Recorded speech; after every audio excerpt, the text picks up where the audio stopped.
On October 9th, 1920, the Forestville farmers organized the Patrons of Husbandry group, which formed the Great Falls Grange as we see today. Many of its original elements survive from its 1929 construction. So this is really how we can look at the movement and its history. Between 1920 and around 1940, post-war and pre-depression, farmers were looking for new ways to increase profits by getting the products directly from the manufacturers to the consumer.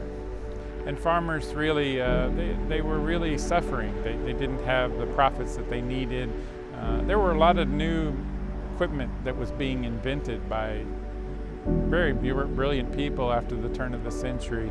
Industrial revolution was in full swing, but farmers really couldn't afford these things, and they were looking for new ways to maximize their profits and make the money that they needed to be able to modernize their farms. The Patrons of Husbandry were the organization that made it possible to fund the Grange that we see behind us, and they went on nationally to really increase the profile both socially and the materials that the American farmer needed to prosper as we moved into the 1920s, 1930s, 1940s. The interior elements of the Great Falls Grange remain pretty much as they were in 1929. We have kind of arts and crafts element here.